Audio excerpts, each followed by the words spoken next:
Hello, my legion of little goblins. This is Gamer Dragon. Welcome back to Let's Play Dishonored. I'm not gonna have a whole lot of time today.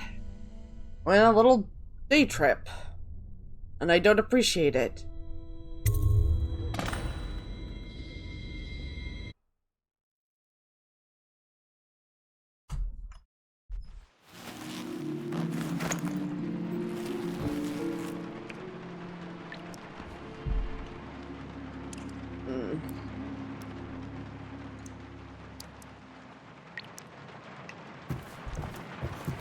Um...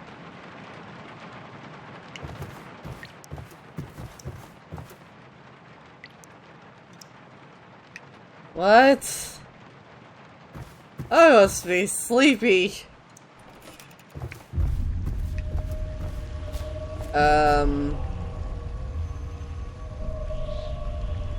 What the fuck?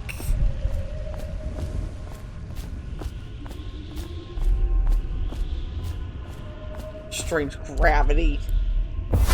Hello, Corvo. Your life has taken a turn, has it not? The Empress is dead. Her precious daughter Emily is lost somewhere in the city, and you will play a pivotal role in the days to come. For this, I have chosen you and drawn you into the void. I am the outsider, and this is my mark. There are forces in the world and beyond the world. Great forces that many call magic. And now, these forces will serve your will. Use this newfound power, my gift to you. Come find me.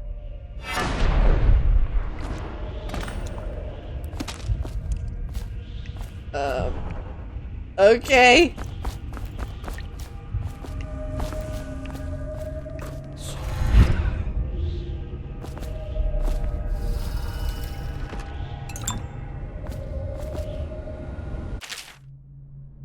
Oh, that's charming. That's just really charming.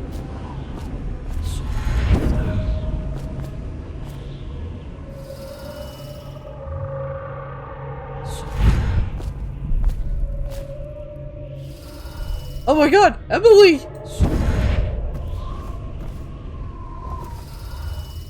At least you asshats look familiar. Corvo, I'm very sad. They say you're dead like mother. But I'm going to put this note in a bottle and throw it into the river because I do not believe them. Living here is very strange. I do not like it, so please come for me if you can.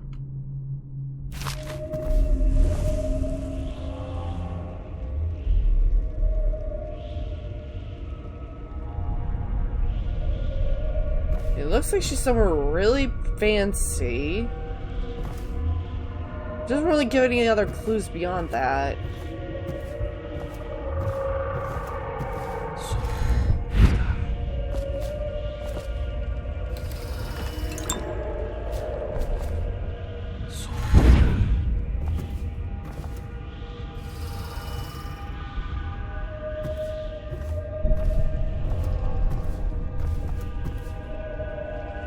Two men that she's with go missing. I guess I'm the reason they go missing.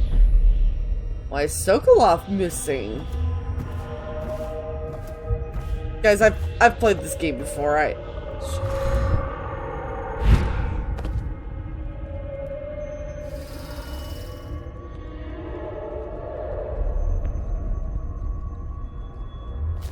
Yeah, even I would just be like, what the fuck are these things?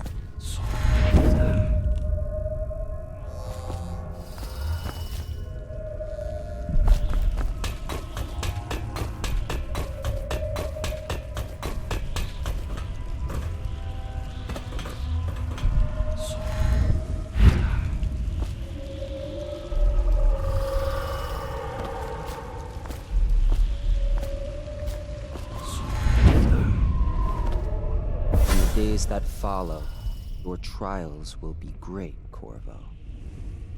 Seek the ancient runes bearing my mark in the lonely places of your world, and at shrines raised in my name. These runes will grant you powers beyond those of other men. To help you find these runes, I give you this, the heart of a living thing. molded by my hands. With this heart, you will hear many secrets, and it will guide you toward my runes, no matter how they may be hidden. Listen to the heart now, and find another rune. This place is the end of all things, and the beginning.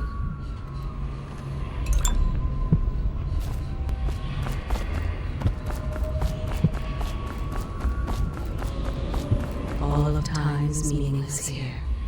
Neither seconds, nor centuries. Someday this place will devour all the lights in the sky.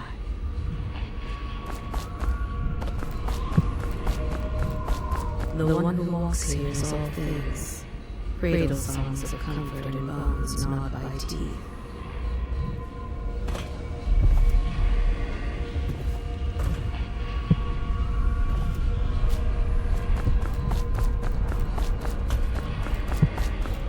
This is the place from which those who dabble in the black arts draw their power. And this place is their doom. I can feel a great age ending. This place is the end of all things, and the beginning.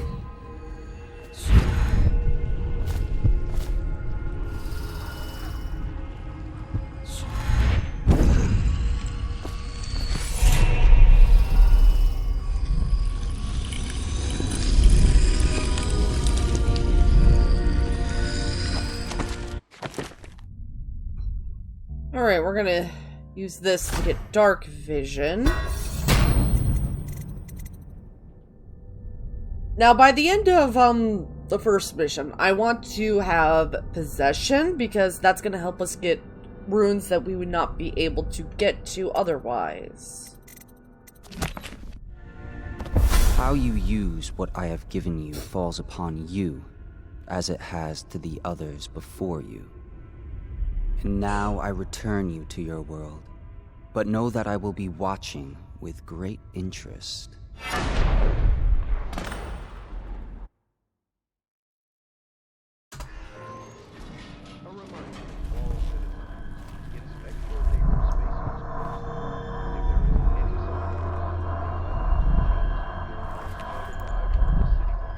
Ooh, we're left other gifts.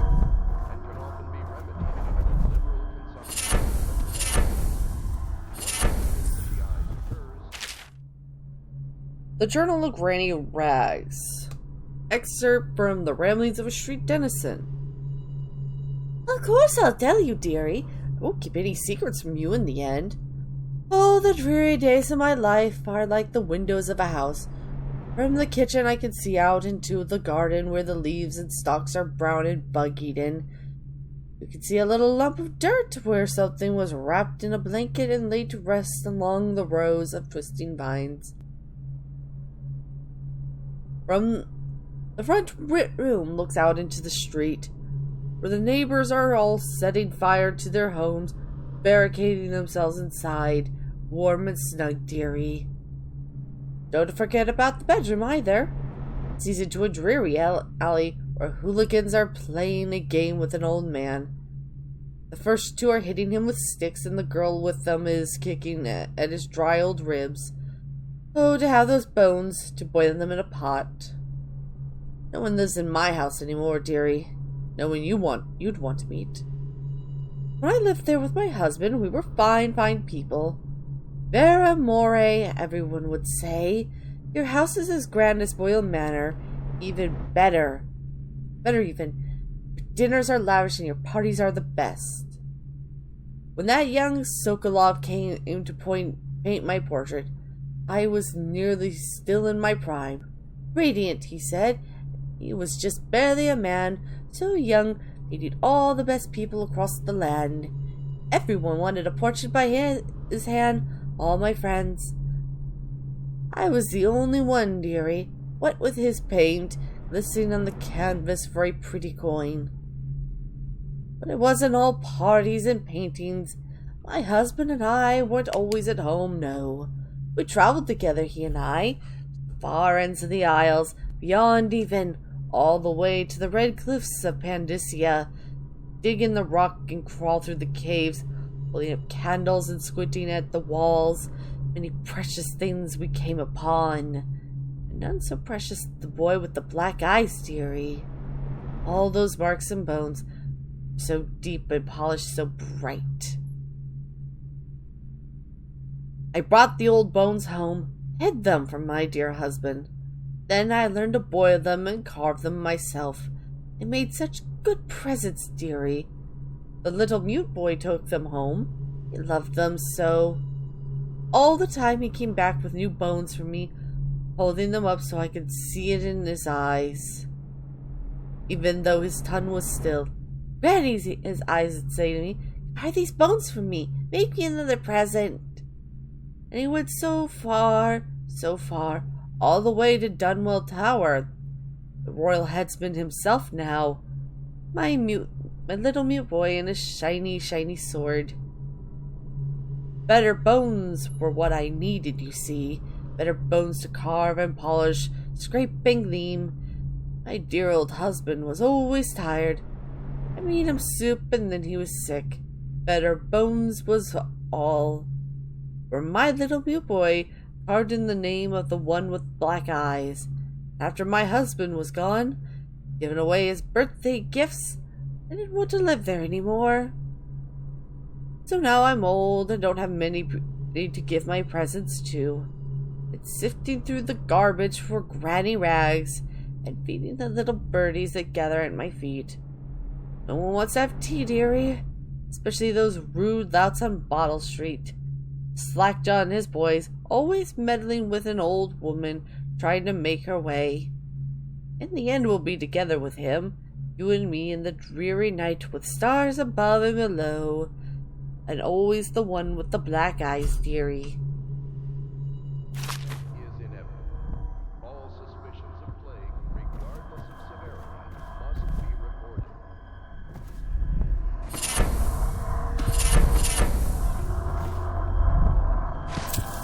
Early life and criminal record, Slackjaw. So these are like the, the Gifts of the Void DLC, where you get all these really cool charms and stuff. Please ignore my squeaky ass chair. And, you get money, and you get like all this information on some of the people you're going to meet. You want to chinwag on Slackjaw, what he was like when we was young before he got his name? Oh, he's got a cool head now, but it weren't always like that in the days before he was the boss of the Bottle Street gang. Time was, young Slackjaw wasn't such a reasonable man. Like most of us, he grew up on the streets, running with a pack of rug muffins and avoiding the law, pitching whenever he needed. Dark-haired and dark-eyed, smoking a pipe by the age of 10. Were them born into the brothels or coming from the orphanages? It was either the gangs or working with the mudlarks, and no one wants that. Some got pressed into the Navy or put down in the mines run by the Pendleton or Boyle families. As hard as it was on the streets, as hungry as we all got, at least we was free. By the time we weren't little ones anymore, Slackjaw was the one to watch, usually calling the shots when we took down a farmer's cart or a sidewalk street vendor. He'd come up with a plan, give everyone some part to play, and decide on the split. Most of us just went along, because we learned fast that we made out better like that. More food, more coin. Plus, none of us wanted to deal with Slackjaw when he was a rage. He worked a couple of big jobs with Black Sally across town. That was enough to get the attention of the other bosses. He wasn't just a street kid anymore. Now he was an up-and-comer, which meant trouble. Another guy who fancied himself as such was Mike the Fish, who was working his way up running the protection racket among the factory women. One fine evening, we're all taking in a body show at the theater house. Mike the Fish and his lot are there with in the cheap seats too, just down the aisle from us. Mike gets a wild idea. He wasn't big on planning, and throws a heavy ceramic spittoon at Slackjaw. Hits him square in the face and breaks his jaw. We look to see if there's gonna be a blood brawl, but Slackjaw just points at the door and we all leave, Mike laughing at our backs. Mike does not sound like a smart man. Waking up the next day without telling us why, Slackjaw motions for us all to follow. He still can't say a word, so we just get him along. We stop at the docks. Slackjaw buys, actually pays coin for it. A heavy chain covered in hooks. For fishing in the deep. That you would attach to a long line off the side of the ship. About 4 feet, made of thick lengths. And there are shark hooks coming off it at different angles. Slackjaw's not got that thing wrapped around his left arm. Slackjaw's got that thing wrapped around his left arm, dangling at his side. Oh boy. Not sure how he knew where Mike the fish was staying. But when we reach his girl's house, Slackjaw throws a bottle through the window just like that. It's almost noon. There's a bunch of screaming inside, and Mike pokes his head out, looking wide-eyed and baffled. When he sees Slackjaw on the street, a look comes over his face that still gives me the willies. Pure murder. Mike comes out the door, bellowing like a blood ox, holding a cleaver, heading straight for Slackjaw. When they come together in the street, Slackjaw spins and the shark hooks bite deep into Mike's arm and shoulder. He screams, but Slackjaw holds on to the chain. He's standing there with his broken jaw clenched tight, with a chain wrapped around his left arm, hooks sunk into Mike the fish, just knifing him as fast as he can. Mike couldn't fight very well hooked like that, and using his left hand, but he was a big guy and it took a lot of stabbing before he went into his knees. Everyone was cheering at first, but then we all got quiet. It just kept going and going until finally it was just Mike the fish blubbering, crying like a baby, and the sound of Slackjaw's knife. When it was over, and here's the brilliant part, Slackjaw took out a note and stuck it to Mike's face with a nail. It just said, "If you want a job, come to Bottle Street." Slackjaw didn't talk right for a couple months, but word spread fast. By the end of the year, once we had a sizable gain, he sent out letters to the other bosses telling them that he was running a brand new crew over on Bottle Street. Most of them laughed or beat up the guys who delivered the letters. Green-eyed Trish even came back missing a thumb. But apparently, Slackjaw was just expecting that kind of reaction and had a backup plan. A week later, 4 of the bosses were dead. Seemed like a series of unfortunate events, but everyone knows better. One shot dead by the watch while standing in the middle of a meat market. Another slipping and falling into the river out cold. One of the older bosses found in bed with his belly open wide and a tibian pear stuffed into his mouth. Still not sure what that meant. And Sheila Barnsworth was found bubbling in a cauldron of hot wax. Jesus.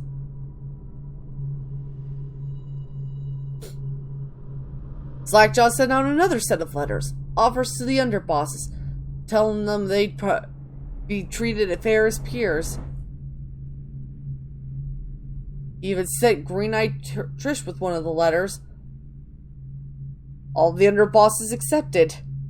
After spilling the guts of his main competition, Slackjaw went in for stabilizing his business, real neat-like, calling in favors, smoothing things over, giving everyone a little bit of coin or drink as a bonus, showing what he could be like as a boss. So everything got quiet, which always makes the boys of the city watch nervous, of course.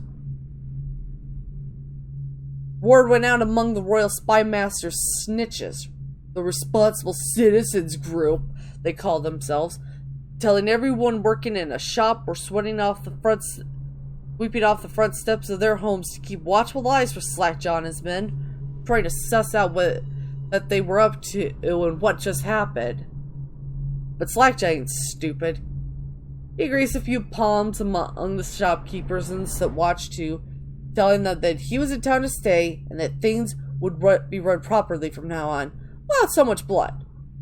He was finally a real boss, ready to settle into the business of moving whiskey, running hound fights, and offering up the ladies and gentlemen of the night if you take my meaning. Then came the plague. At first it seemed like a good thing. You people got sick and everyone wanted to buy those potions from Sokolov or Piero. Health elixir or spiritual remedy as they call them. Zlaktal told me he saw an opportunity. We already had an old whiskey factory with a still where we could water the stuff down and sell it discounted. Doing the same with Sokolov's elixirs was a smart plan. Pretty soon, everybody in the slums was sick and business was good. But after a while, there were so many people down with the plague that everyone got scared. Everybody started acting real nasty and everything fell apart. When people can't work, they don't have the coin for elixir, watered down or pure. When the Empress died, it seemed like Dunwall would slide into the void. Spymaster Burroughs took over and the watch started using all that new Sokolov technology. Watchtowers, Tara Boys, and the Mark pylons. Put up a wall of light across Clavering Boulevard and cracked down hard. But Slackjaw surprised us again. Instead of leaving town on a boat bound for Morlaix or one of the other isles, he stayed and kept it all together. We get as much elixir to fight off the plague as the city watch with their taxes and rations. And that's kept us alive, so far. Proudly, Wall Street Gang.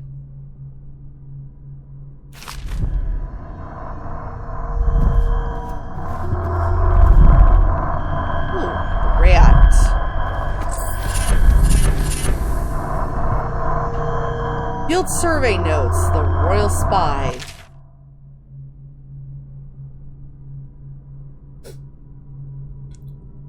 Excerpt from the personal memoirs of Hiram Burroughs, dated several years earlier. This is the 4th day, month of high cold. Progress continues on the suppression of gang activity in the distillery district, but more slowly than I expected. The ruffians operating there have been cunning. I'll grant them that.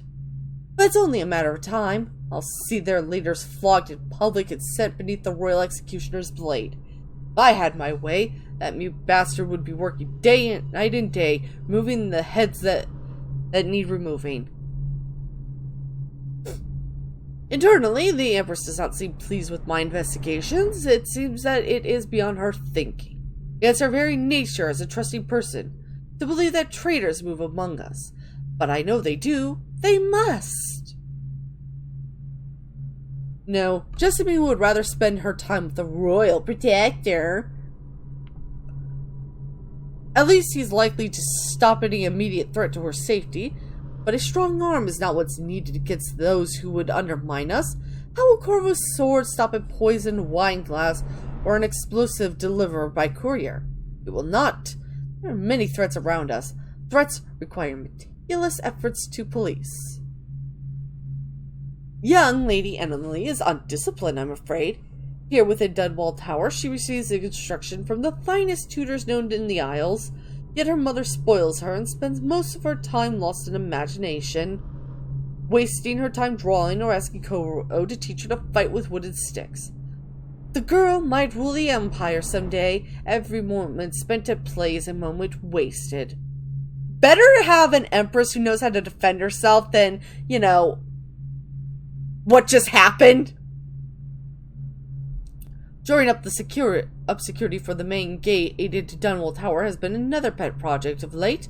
To think that back in his day, Emperor Calden left it to the public during the day, allowing anyone to come and go as they please. If it were up to me, I'd seal off access to the streets entirely, but the Empress won't hear of it. The waterlock is much easier to protect, and if it were the only way into the tower, traffic in and out would be greatly reduced. Someday the wrong person is going to slip in and we'll suffer for it. Mark my words. No amount of security is excessive when it comes to protecting the heads of state. You mean me? It's still going to go badly for you, Burroughs.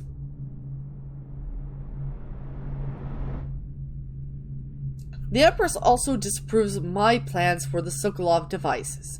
Sokolov himself has no interest in security, of course, but he's vain, that's pot calling the kettle black, and therefore keen to see his inventions deployed in any fashion. This wall of light he's been tinkering with has promise. In any case, at least I was able to convince the Empress to upgrade the pistols carried by the officers of the watch. Why do I worry so when no one else seems to care? If I ever fall asleep, will it all sink into the ocean? Will the rough things clamber over the walls and fill themselves on our flesh? This is what I see in the same dream several times each month.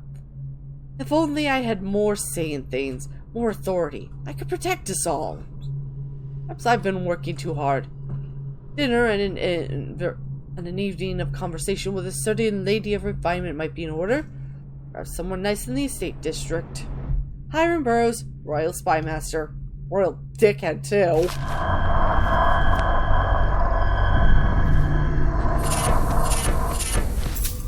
Oh, thank goodness that was a lot of noise. Rumors and sightings on Dowd. Oh boy, a lot of reading to do. For over a year now, I have lived away from the Abbey, without the company of my overseer brethren or the guidance of the blind sisters of the oracular order. Days have passed with me sleeping in the dens of cut purses, murderers, and worse, and the nights have seen me prowling through the worst alleys and wretched corners of Dunwall. I have taken my meals with killers. At times, I have ventured beyond the city walls, meeting in forgotten graveyards and outlying ruins frequented by those of ill means. My beard has grown long, and I wear the weathered clothing in a boiled leather favored by the Bottle Street Eden Hatter gains, and by those rough men and women who make their trade knifing others in return for coin. My hands have run red with blood, it's true, but I have selected my targets with care, choosing among those criminals and heretics who are not fit to live, executing them justly, and using their deaths as a means of building my reputation. So far, this trick has allowed me to make my name among my murderous colleagues without taking the lives of the innocent. My goal is singular. I must impress the assassin named Dowd in order to get close to him. Out of all the practitioners of black magic we have tracked, none could serve the Abbey as much as Dowd. It is said that his mother was a witch from one of the archipelagos off the Pandasian continent, taken captive by pirates venturing far from the Isles. According to the legend, by the time the ship returned, the captain was dead and the witch controlled the crew, with Dowd still a shadow in her belly. The earliest stories tell of a gang killer without mercy, moving among the shopkeepers and city watch officers of Dunwall like a reaper through wheat.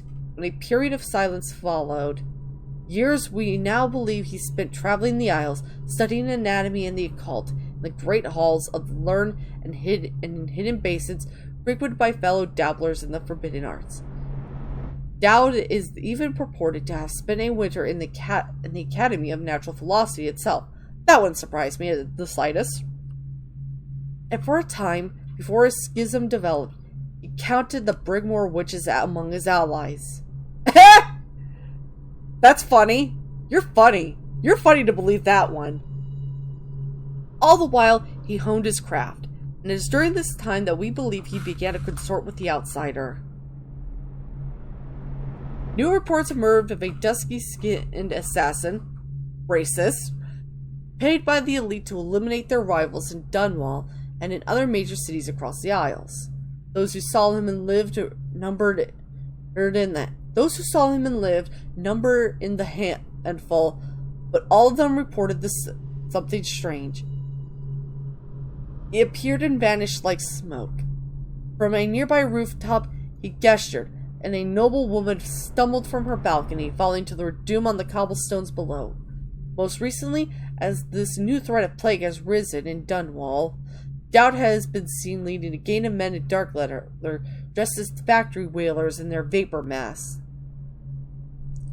They seem loyal beyond comprehension for one so unworthy, leading me to wonder if some of his magic is dedicated to lulling their minds and enslaving them.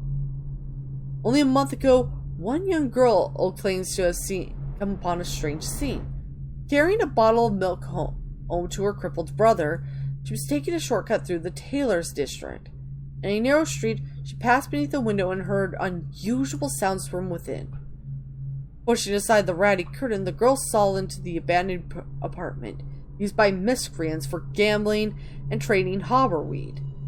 An occult shrine had been erected against the far wall, which she recognized from the teachings given by her local overseer. A man she described as resembling Tao was kneeling before the shrine, muttering to an unseen spirit as if in an argument. He took a carving made of pale bone from the altar before him, and the lights all went out with a gush of unclean wind. Quite as a field mouse, she slipped away, running until she reached home. There could be no doubt. Doubt is an agent of the outsider and must die. For there is no limit to the evil this man might do. This is my solemn oath and the great purpose of my life. Until doubt is dead and his corruption has been purged from the world, I will continue to move among the depraved, winding my way towards him. I will not drop my guise or don my overseer's mask again until doubt breathes no more. You are going to be without your overseer mask for quite a long time, my friend. Alright, so we got some bone charms. So we're gonna, let's see. Gonna get that. That's very important.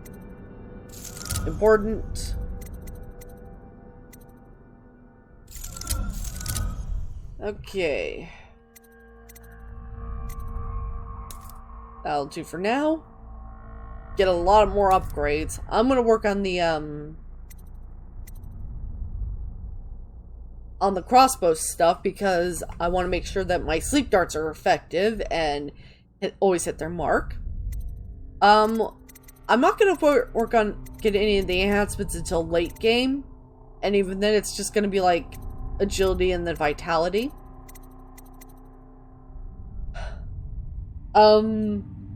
First things first, I want to get possession 1 so that I can get some a rune that I will not be able to get without it post first mission. Then of course I'm going to need to get Blink 2 or Dark Vision 2. But I think it's more important that it's very important that I get Bend Time 2 before Lady Boyle's last party.